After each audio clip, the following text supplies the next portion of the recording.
Merci, monsieur le maire. Je vais lever mon masque de manière à être un petit peu plus audible. Je ne voudrais pas que l'on croie que j'obtempère au nouveau délire de monsieur Barle, qui s'est fendu d'un tweet parce que je porte un masque sur lequel il y a une fleur de lys. On a eu beau lui expliquer qu'il s'agissait d'une marque de vêtements créée par des jeunes Marseillais. Sa seule réponse a été « il y a aussi des fachos dans le vêtement ». Donc quand on est à ce point-là dans le délire, ça relève peut-être du secret médical. Donc je vais le lever pour être un petit peu plus... être dans le mépris comme ça. Et puis alors j'invite, si la fleur de lys ne plaît pas à monsieur Barle, je l'invite à aller décapiter la statue de Louis XIV qui trône sur la mairie et demander à son ami monsieur Benaroche, sénateur, de passer des grands coups de rouleau de peinture sur le plafond de la salle des conférences du Sénat, de déboulonner la statue de Saint-Louis qui veille sur les débats des très républicains sénateurs.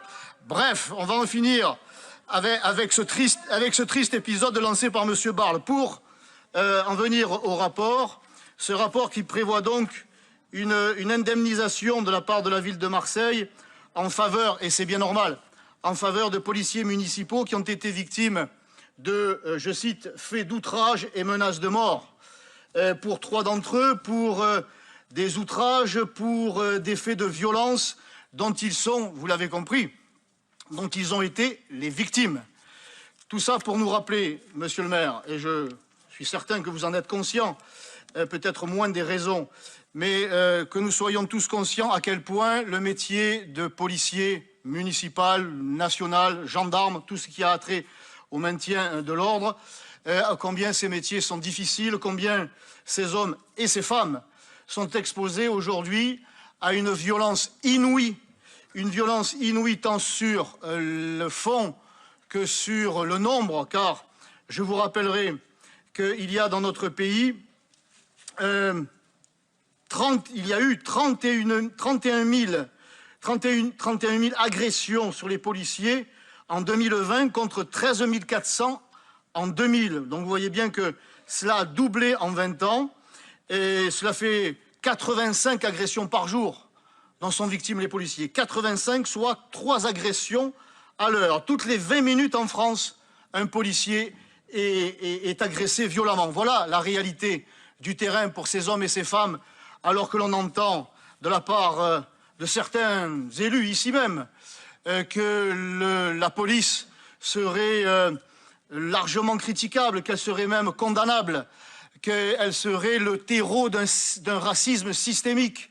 Toutes ces déclarations, toutes ces prises de position, tant par certains responsables politiques que par certains grands gourous médiatiques, ont conduit la crapulocratie, ont conduit la racaille à se lâcher de plus en plus. On l'a encore vu il y a quelques jours à Marseille, monsieur le maire, vous devez le savoir, et j'espère, et je suis certain que vous en avez été ému, ces policiers municipaux à vélo qui ont été la cible, ça a été salué ce matin, leur sang-froid a été salué ce matin, et ils le méritaient bien. Seul le sang-froid a été salué, mais on n'a pas dit pourquoi. On n'a pas dit pourquoi. En plein centre-ville, dans le quartier de Noailles, où paraît-il règne le savoir-vivre, le bien vivre ensemble de tous ces Marseillais d'origines diverses et variées, eh bien il y règne en plus de toutes les formes de trafic, une violence inouïe envers les policiers, car ils ont été la cible d'une violence de la part d'au moins d'une quinzaine de jeunes qui attendaient, qui provoquaient, qui insultaient et qui attendaient le faux pas, qui attendaient la bavure, qui attendaient le mauvais geste, téléphone à la main, caméra à la main, pour enfin pouvoir démontrer à quel point la police était condamnable. Eh bien non, une fois de plus, la police a montré, ces agents de police municipaux ont démontré à quel point ils étaient professionnels, qu'ils étaient républicains, qu'ils étaient là pour assurer l'ordre. Ils ont été la cible de ces voyous, de ces crapules, trop souvent soutenus tant par des élus locaux que par les plus hautes autorités nationales, jusqu'au ministre de la Justice, qui s'est dit être le ministre des délinquants. Il est certain que dans cette atmosphère, plus que dans cette atmosphère, mais dans cette réalité, les policiers ont dû ont du souci à se faire pour leur sécurité, pour eux et pour leurs familles, puisqu'ils sont pourchassés jusqu'à leur domicile, à tel point ils ont été obligés de manifester à Paris il y a quelques jours pour crier leur désarroi, pour crier à quel point ils n'en pouvaient plus de cette situation. Eh bien, je les ai entendus. Nous, ici, au Rassemblement national, nous les avons entendus, et pas seulement il y a quelques jours, puisque nous, contrairement à certains d'entre vous ici qui, de façon opportune, les avaient soutenus de façon très, très ponctuelle, eh bien, nous, la police municipale, la police nationale, les gendarmes, les forces de l'ordre, nous les soutenons toute l'année, et nous les soutiendrons, bien sûr, ici, aujourd'hui, au Conseil municipal, en votant favorablement ce rapport.